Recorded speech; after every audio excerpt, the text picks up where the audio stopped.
Welcome to Trending in Education. Mike Palmer here.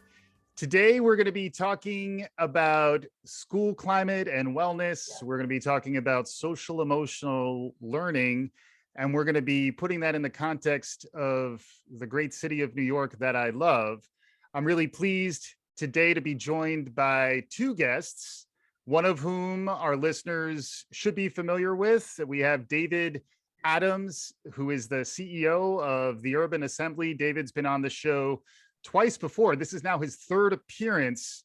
Welcome back, David. You now qualify for Trending in Ed refrigerator magnet. Good job by you. Welcome back to the show.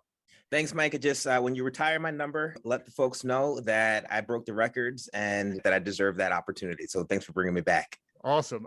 Great to have you. We'll talk more with you specifically about social emotional learning, among other things, and some of the great work you're doing at the Urban Assembly. And then, as if that's not enough, we have more. We also have Elizabeth Stranzel, who's the Director of Policy in the Division of School Climate and Wellness as part of the Board of Education for the City of New York. Welcome to the show, Elizabeth. Thank you so much. Thank you for having me. I am very happy to be here. Yeah, and the work is zeitgeisty, as I like to say. It's very much a topic that is on the rise. And David, I know we talked about how social emotional learning is not a trend. It's even more than a trend.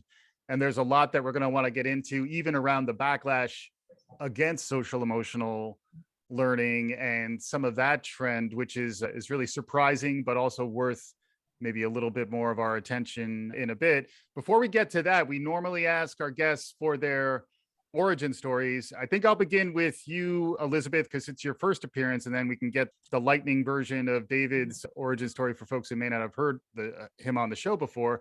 Elizabeth, can you catch us up on what got you to this point in your professional life? Sure, I'd be happy to. Thank you. I started my career as a school psychologist, and actually say that I found education by accident because my passion is really mental health, social emotional development, and connecting with young people. And it just so happened that doing that in schools was a way to connect with young people in a natural environment. So I accidentally found my way in schools and realized that I liked it. And it was a great place to do that work and to connect with young people and adults. And so I spent a lot of time as a school psychologist, and then over the years held various roles in like coaching and consultation, serving as a social emotional learning specialist for a group of schools with Chicago Public Schools, transitioning to New York City and working in the charter school space as a dean of students, director of school culture and family engagement, and then ultimately now doing policy work with the Division of School Climate and Wellness in the DOE. So social and emotional learning and mental health has been the common thread that has woven throughout my career, and have been grateful to have opportunities to do direct service right on the ground with students and families, to more work coaching, and now strategy and policy work. It's been a tremendous privilege, and I'm excited to be here to talk about it. Yeah, that's awesome. And you and David and team have been working together based on some of the groundbreaking work that the Urban Assembly has done around implementing social and emotional learning programs. I'm going to get it out of the way here, David. I get social emotional, baby, because our listeners, they just want it. They want me to let's get it over. Let's move on. But Whitney's still gone too soon. Social emotional learning is very much central to your narrative. And in case folks didn't catch our previous episodes, can you catch folks up on who you are and how you got to this point in your professional life? As Elizabeth actually talked about, I was trained as a school psychologist, but before that, I went to Rutgers University, had the privilege of working for Dr. Maurice Elias, who really helped me think about the relationship of cognitive skills, social and emotional skills towards academic achievement, equity, and growth as a community. Mm-hmm. From there, I spent some time in New York City, worked at the Center for Social and Emotional Learning, which is now the National School Climate Center, moved over to Yale University. I spent a year at the Health, Emotion, Behavior Lab, which is now the Yale Center for Emotional Intelligence. Went to England. I spent a year there really figuring out and thinking through the translation of research to practice. Came back, got married. I worked in District 75 here in New York City, which is our district for students with severe special needs. I focused on students classified as emotional disturbed, students classified as autism, thought about social and emotional learning in that context. Started having my two kids, Elijah and Isaiah, during that time. Moved over to the Urban Assembly as the Director of Social and Emotional Learning, Senior Director of Strategy, and now the Chief Executive Officer. So I like to say I got bit by a radioactive social and emotional learning spider, but this is the actual kind of trajectory of my origin story. Nice. I'm already brainstorming about the costume design there, but I'm gonna hold off on that. There's some really interesting words that each of you are using to describe what we're talking about. One of which is school climate and the focus on school climate and wellness, which is another trend. Elizabeth, it's in your title, and it is something that I imagine you have some expertise in and something you can help us understand a little bit better. So can you describe what school climate is and really what the mission is for the Division of School Climate and Wellness?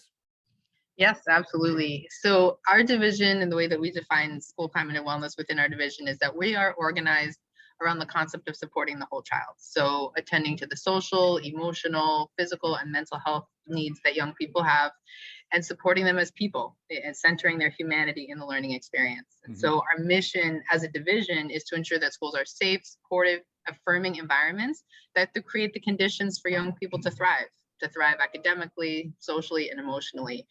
And many of these supports actually lived in different places within the DOE prior to 2018 and the forming of our unique division. And by organizing as one unit, we've really been able to build coherence, to improve communication, to improve efficiency, and affirm and solidify the importance of naming school climate and wellness as an integral part of school for students, for staff, and for families. And so within our division, we have 6 different offices: the Office of Equity and Access, the Office of Community Schools, Office of School Health, Safety and Youth Development, Athletics, and School Wellness. And so for those less familiar with the DOE, what that really breaks down to are bodies of work like social and emotional learning, physical education, health and wellness, counseling and crisis support, athletics, equity and access, and all types of bodies of work related to mental health equity and how do you access school nurses, social workers, mental health clinics. So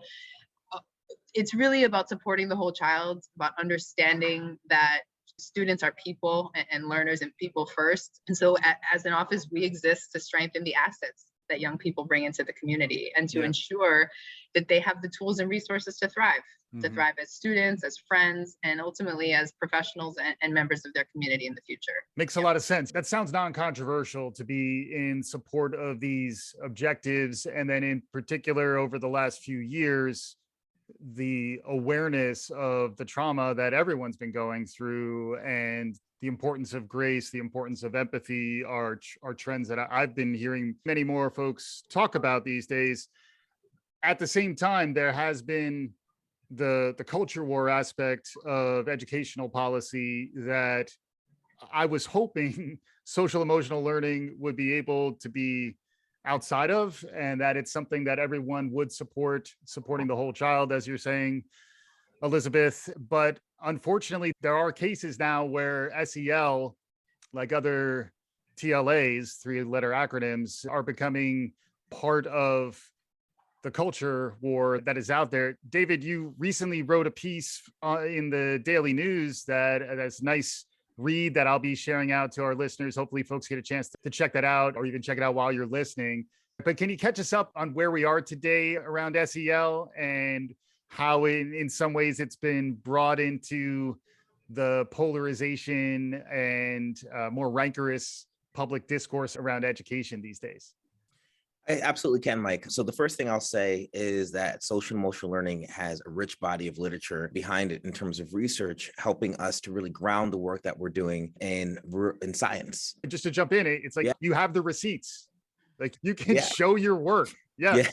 Yes, absolutely. The concept of social emotional learning is not new. We know, for example, Horace Mann, when he put together the American School Systems and Democracy up in Massachusetts, was really focused on what does it mean to prepare the whole child to participate in community. As Elizabeth talked about, we know that the idea of public schooling, as we see in the United States, was really grounded in this notion of how do we participate in a democracy? How do we disagree without being disagreeable? How do we ensure that people have the skills, not only academic, but also social and emotional, to move us forward in community? And so what the field of SEL was able to do is really ground these things in scientific literature. This is the work linking social and emotional learning to academic outcomes, linking social and emotional learning to mental health supports and promotive mental health outcomes, linking social and emotional skills to things like reduced criminality, reduced drug use, less likely for young people to engage in risky sexual behavior. These are the outcomes of what it means to be in community, working together to solve problems. Mm-hmm.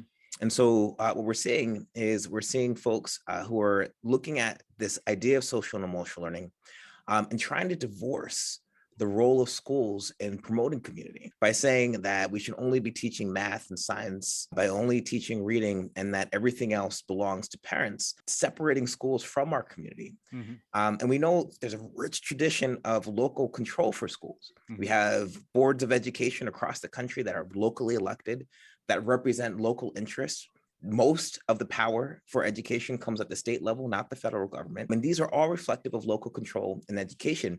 And even those local controls have reflected the importance of social and emotional learning. We see 50 states have engaged in supports around social and emotional learning. 42 states have engaged in CASEL's Collaborating State Initiative. Mm-hmm. And these are reflective of a common understanding that when people get together and think about what kind of young person needs to contribute to our community, both the skills, what they can do, but also who they are. Social and emotional skills are a part of that. The folks who are critiquing us in terms of this work are critiquing us based on misinformation about what we do and what we care about. We do care about the development of skills for young people. We do care about how people are operating in community and being able to solve problems. And we do care about what it means to understand those problems, not only in the mathematical sense, but in the how do I work together in community? How do I move together in community? And those are the things that our young people should be able to do when they graduate our schools. Yeah, it's almost like folks are conflating a what with a how. What you're talking about these days can very easily become a political hot potato. That's a topic of a separate podcast that I do want to have. And I'm not sure who I'm going to be talking to, but just around issues around free speech and what's okay to teach in terms of content, what things are perhaps triggering, which is also interestingly a social emotional frame. But I think what people miss frequently is we're talking about a how. We're talking about how to interact in community, how to interact in groups. And to me, there's a direct line, not just between the health and wellness of that, but also, well, I guess it is related in that it's employability and the future of work, where humans are going to need increasingly better interpersonal skills and digitally savvy interpersonal skills to be able to compete in the future workplace. Elizabeth, any perspective on the connection between maybe the upside of good school wellness and climate to life outcomes down the road? Yeah, absolutely. I think that Dave alluded to it, and I'm happy to elaborate on that. The research is very clear that when students have access to social and emotional learning instruction, they perform better academically, they have closer relationships with students and adults at school, they experience a greater sense of belonging. We see decreases in misconduct, suspensions, and things that can have a whole cascade. We're very aware of the school to prison pipeline and the implications that school discipline can have on long-term trajectories. There's also research from employers that say that, yes, potential candidates need technical skills, but what's most important and also most difficult to find are the soft skills, critical thinking, collaboration, communication. So this is well documented, and we know this intellectually, but I think fear can erode that understanding. And so by being transparent around when we say social emotional learning here in the DOE and in the Urban Assembly, these are the skills that we're talking about: decision making, we're talking about relationships, communication. And I think that's really a point of growth for us. Is we want every single family to understand this is strengths-based work, this is asset-based work. We want to acknowledge and affirm what your children are doing. We want families to understand the connection between SEL and academics, SEL in college, SEL in career. This is what I want for myself as a mom. Right. I'm a mom of a DOE student, and I want to know that her teacher sees her as a whole person, and her teacher is not just thinking about the reading that she's working on in kindergarten, but what Mina is going to look like when she's 18, 21, and 25. Right. And this is how we do that work. This is how we make those bridges. And there's just so much not just research, but personal experience. When we think about our own experiences in schools, we think about the teachers we had relationships with. We think about the opportunities we had to practice. And that's what we're calling on. Like when I'm working with Dave, yeah, we're talking about social emotional learning, but I'm using communication to be successful in the interaction. I'm using self-awareness to monitor, am I hogging the mic? Right. I'm using social awareness to read the room. Like these are the skills that we know that we're all using. And when we can think about it in common sense, plain language, I think it cuts through a lot of that. And there's a lot of common ground there.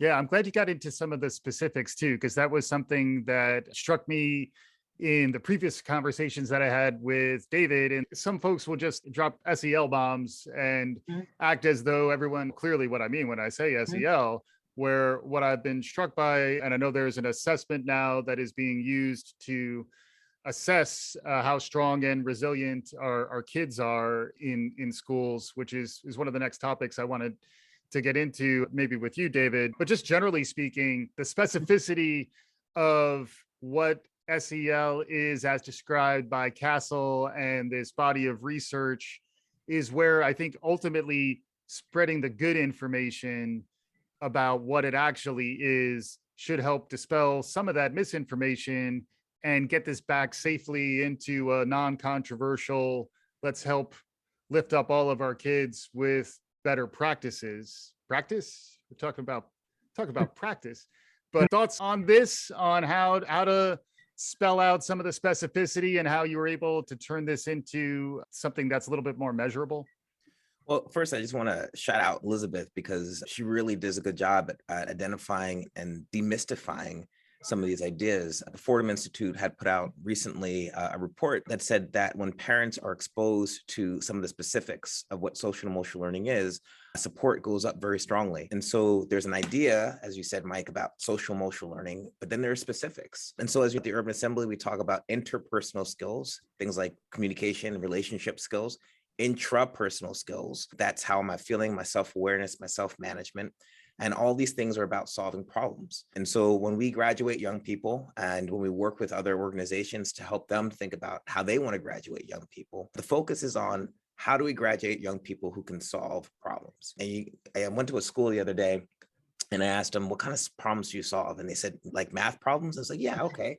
Any other problems? And they're like, no, just math problems. What else? This is, you've never had an issue with a brother or a sister, and they're like, oh yeah, I guess I solved those. And how have you learned to do those? We get in trouble when we don't solve them. And imagine if our schools really invested, and this is what's happening now in New York City and beyond, in ensuring that our young people don't have to get into trouble in order to learn how to solve the problems of life. And these are things like making good decisions, being aware of your emotions. Elizabeth talked about this. We've all been in a meeting where somebody just goes on about 2, 3, maybe 4 minutes too long to keep folks' attention. Imagine a meeting where everybody's aware of how much time they're taking on the mic. Right. Imagine a meeting or family dinner where we're all aware of the perspectives of others. And so when we're having disagreements, we're doing so by speaking to the arguments other people are talking about, right? What would our country look like if we were able to identify our emotions and solve problems in line with our intent, rather than just roll over and do what feels good in that moment? And that's what we care about. That's what parents care about when you explain it that way. And that's why you're seeing the investment across the country in helping young people name these skills, name these skills for teachers, name these skills for parents, so we can all work together and improve our communities. Yeah, that's great. I'm already envisioning a public service announcement of an SEL Thanksgiving table where folks are engaging in all the best practices to make sure that the gravy and mashed potatoes continue to move around along with the talk time. I, as a parent of a soon-to-be 3-year-old who's now in the New York City school system as part of the universal 3K that is here, which I think is worth noting on a number of fronts. First off, it's amazing that it's here, and it's amazing that Focus doesn't pick kids up maybe further down the road than they might need to be picked up. It's clear that a lot of this stuff starts early. And also in the realm of non-controversial is social emotional learning for pre-K through K. There's a book out there, Everything I Needed to Know I Learned in Kindergarten. In some ways, we stopped teaching those skills at kindergarten to our own detriment. I'd love to hear a little more from you, Elizabeth, around what it's like to look at that full span of time and to think about how the interventions relate to one another and where the policy in New York might actually be cutting edge in a really uplifting way, which is also, I think, a message that needs to get out there. One of the things I really like about this is there is a focus on positivity and optimism, which is desperately needed in this day and age. But can you pick up a little bit on the way in which these things relate? And it's not, this podcast is not specifically about early childhood education, but with its host going through it first person perspective, we wind up there a lot. But any thoughts on anything I just laid out there for you? Yeah, absolutely. And I'll say I'm so grateful that my daughter has been a DOE student since 3K. This is now her third year. She's in kindergarten. And so I know well that that's a real foundation in early childhood. I think what's exciting about this is that we have the opportunity through Strong Resilient NYC and in our partnership with Urban Assembly to scale citywide what we know works well and what we've seen be successful in the DOE so far. So this school year and post-pandemic is not the first time that the DOE started thinking about social emotional learning post-kindergarten. We've been investing for several years, especially under the current administration, in the expansion of what we would call like universal social emotional learning programs. And what I mean by that is that programs that are implemented school-wide, every classroom, every student, to proactively build social and emotional skills, to recognize assets in young people, to build on those competencies. And what we're doing is normalizing that as a part of the school. Yes, I'm hearing about how my child is progressing in handwriting and in math and in problem solving, but I'm also understanding, does she have routines? Does she get along with peers? Like, we're moving the needle in understanding this as just a foundational component of school. And that looks different in kindergarten than it does in 10th grade, but the value and the affirmation of it as a core part of learning is what we have been doing and are continuing to do. And so a lot of the work that we did pre-pandemic really positioned us to be able to go to the next level with something like a Strong Resilient NYC. So you may hear in certain circles things like reference to social emotional learning through like program. My school does restorative practices, or my school does harmony or ruler or health education. And there are a lot of very strong models that we use for K-8. We have different models for 9 through 12, but the most important thing is not which program did you use. It's the fact that you're naming social and emotional skills as a core part of daily instruction. And I think that's where we're continuing to go, is that it's not just social emotional learning doesn't just happen for 20 minutes on a Tuesday afternoon when I use this prepackaged curriculum. I understand as an educator that social and emotional skills are embedded in learning. If I'm going to be successful on complex tasks, I have to recognize this is challenging for me. I have to be able to pace my time. I have to be able to say, wait a minute, I need to take a 2-minute break and come back. I have to be able to communicate my ideas. So we can't get away from social emotional learning in instruction, even if we wanted to. And what we've been able to do now is really expand the work that we're doing, normalize it as a part of school, and deepen the way that it lives in classrooms every single day. So that CEL is not this thing over here that the counselor does. This is how we do school, and everyone has a role in that. Yeah, makes sense. And I'm always struck by how SEL, certain trends have been accelerated by the tumultuous times we've been living in the past couple of years. And that's where SEL, in terms of what people are talking about, what they're thinking about, is something that I think has really been rising in the collective consciousness, to the point where maybe that's even triggering a little bit of the backlash, just because folks are concerned when there are groundswells like this. But it does feel like we've all gone through very emotionally challenging experiences in the past 2 years, in a way that I think there's a real hunger for this. And I'm seeing it also emerge more in the private sector when I talk about like workforce development and trying to develop those interpersonal skills, very similar to the ones both of you have been describing. Those are the skills that ultimately lead to better outcomes in terms of organizational climate and work culture.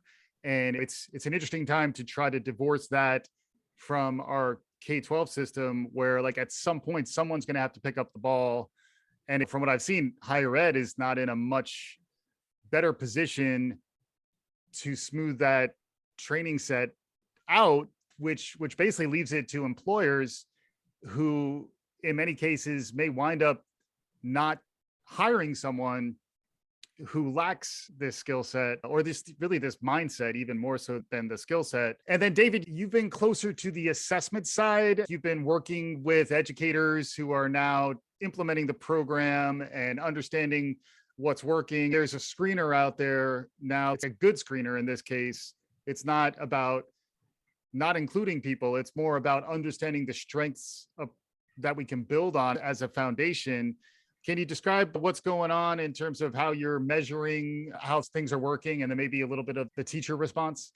Sure. Let me just take a step back because I think you said something that's really important. I want to name this. Elizabeth talked about what it looks like from pre-K to third grade. And there is no question that employers are asking for employees who have highly effective social emotional skills. There is no question that collaboration, if you look at the Common Core, the math performance standards, these are what young people need to be able to do: defend an argument, defend an idea, construct an argument, work together. There's no question that this is what employers are looking for. And it is our responsibility, beyond the idea of building community, to graduate young people who are employable. So I want to name that because I think most of the concern tends to be in the high school level with regards to social emotional learning versus academics. And Elizabeth had talked about this as well.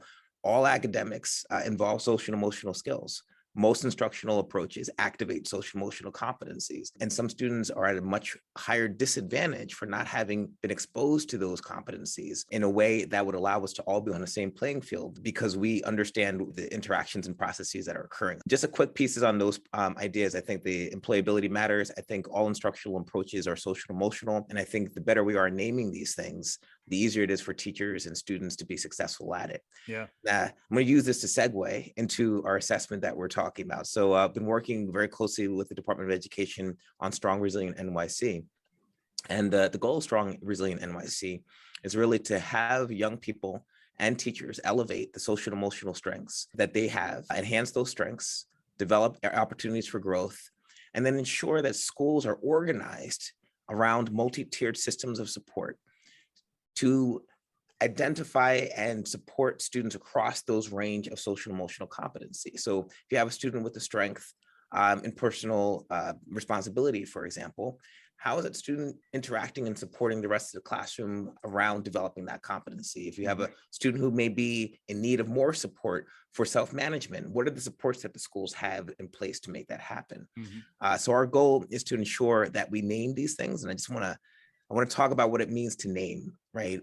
When we name and we make the implicit explicit, we give people power and control. And so when social and emotional learning is implicit, or when we just use the term without naming the competencies or the sub-skills, folks who are most savvy benefit. But when we name these things and tell our teachers, when you do a turn and talk, not only does this mean you're thinking about content, but it means that you're looking at active listening, you're looking at communication skills, you're looking at perspective taking skills as students learn to understand things from the perspective of another person. Then those names create the frames, and then the names and the frames create those actions. So this work with Strong Resilient NYC is based in the DESA. That's the instrument that we're using to give students feedback and to give parents feedback. And the goal is to name these pieces so that schools can then support our young people, enhance the skills that they already have, and develop the areas of need that our schools can be responsive to. Yeah, makes a ton of sense. And it is interesting. I was mentioning to the two of you before we started recording, and David, we wound up talking about this on our previous episode, the role of parents in the educational conversation is certainly changed than it was, say, a couple of years ago, and has changed in many different dimensions. But perhaps first and foremost is just the role of the parents in the educational delivery and the fact that more was put on them. And then now it's evolving to something different. Elizabeth, in particular, in the role that you're fulfilling, I imagine the connection to parents has been a long-standing area of focus for you. But I also imagine it's been transformed a little bit in the recent years. Can you share a little bit about your perspective on what it's like to engage with parents and any thoughts on how that's been transformed in recent years? Yeah, our understanding as a division is that parents know their students best and families are their first teacher. And Mhm. so the success of students in school is really contingent on meaningful family partnership. What I know for myself as a parent and what I feel like I hear from many other parents, and certainly what we hear when we engage with families, is parents don't want to just receive information. They want to be active partners. So that means that communication is going two directions. That Mm. means the responsibility and ownership of student success is going both ways, that you're co-creating an experience and an opportunity for young people. Parents don't just want the flyer in the backpack. They want to be invited into the conversation. And I think that in the last almost 2 years now since the pandemic, we've actually had tremendous growth in our ability to access and engage with families because of digital Mhm. spaces and technology, which has been incredible. So leveraging that is an opportunity for us. What I find and what resounds with me the most is just honoring parents as people who are experts in their children, Mhm. honoring the lived experiences that they have had, and bringing them in meaningfully to the conversation.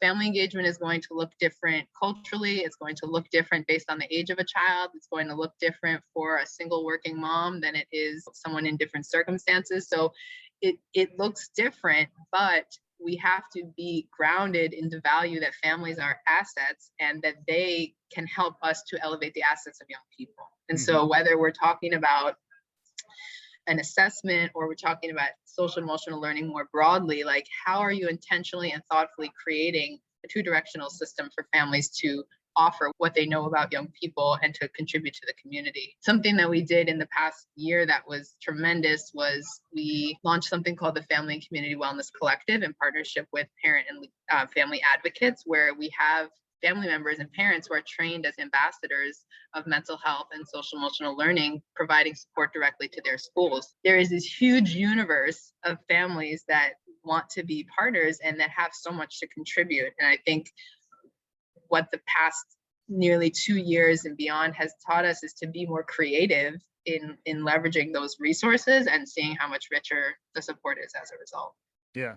Yeah, makes sense. And then the other party in the conversation is the teacher.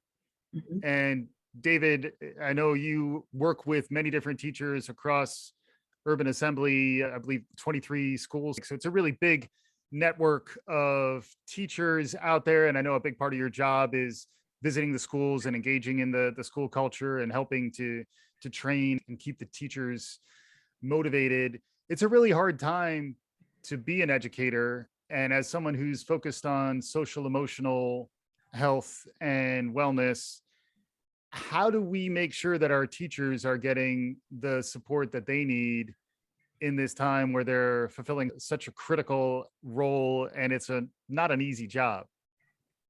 It's not an easy job, Mike. And I'm so proud of the work that our teachers are doing here at the Urban Assembly, but across the city and across the country. They are truly the folks that kids are connecting to, who are creating protective learning environments for our young people, who are going through a lot themselves, but still keeping their eye on the prize. And our prize is the next generation of Americans, Mhm. next generation of New Yorkers, the next generations of Palmers or Stranzels or Adamses, right? And we do that in community, right? Working with parents, working with teachers, working with clergymen. We are all investing in our young people. And when we do that, we take a generation of young people who look back and say, thank you for the things that you've given me that allow me to move forward, solve problems, and contribute to my community. And so this is a time that I think that we're under an enormous amount of stress in the education space. And so what we need to continue to do is understand that stress, honor that stress, but also recognize that we're doing it for a purpose. Yeah. We're doing it for young people. We're doing Mhm. it for little kids who roll up and give you a hug. We're doing it for the future versions of ourselves who run us down in the subway. You're getting all a little nervous. And it's just Bobby from your third grade classroom who said, Mr. Adams, I just want to sit down and say thank you for what you told me that day. That really Right. helped me motivate me and help me be where I'm at. I was over at one of our schools, the School for Law, Government, and Justice, and we had some alumni visit. And he's working at Google. And I talked to him about getting back and mentoring. And he was like, of course, I'm about the life. I'm about giving back to the people who gave to me. So I understand and I recognize it's a really difficult time, but I think the most important things that we do in life are done under difficult conditions. And this is one of the most important things that we can do as educators to support our young people. Yeah. And it does remind me, I know you have a military background. In addition to thanking people for their military service, thanking our educators for their service to our lives and our children. So shout out to Miss Katie Matthews, pre-K teacher, who really is, once it's personalized to the level that your child is bonding with another person, and you do understand in terms of their social and emotional development, it needs to be more than just the parents who are providing that sense of community and connection. It certainly has been a bit of an awakening for me going through that lived experience. As we're getting closer to conclusion, this is where we go a little more freestyle in terms of what you might want to talk about. Is there anything out there in the world that is capturing your attention these days that you think our listeners might be interested in? Feel free to reinforce your main objectives, stay on target, Red Leader, if you'd like. But any other things out there that you think are interesting or worth noting that you want to make sure our listeners hear about? Let me turn it over to Elizabeth, because what I really want to do is make sure that folks catch some of the inspiring things that are happening in New York around the Strong Resilient NYC. We lead the way here in New York City. We're happy to be the best city in the country. And I just want to let Elizabeth talk a little bit about what we've accomplished since we've done this work, so that other folks recognize that they can do the same thing. Yeah, thanks, Dave. I think a lot of the conversation in family or community or even some staff circles has been exclusive to the DESA. And what I want to emphasize is that the use of a social emotional assessment is a tool that we're proud of. It's a strengths-based, asset-based instrument that is helping us take our work to the next level. But what is the most important is the work that we're doing every single day and how we're leveraging that assessment to advance the work that we're doing in schools. Mm-hmm. So being proactive about the building of skills, about identifying of strengths, and being responsive through the use of data, through knowing students well, through relationships, how we're being responsive to situations where students might need more. And I think what we are so excited by is what we're seeing in the results of the screener, which is that New York City students are strong and they have tremendous skills. And we're seeing overwhelmingly positive strengths and assets that they have.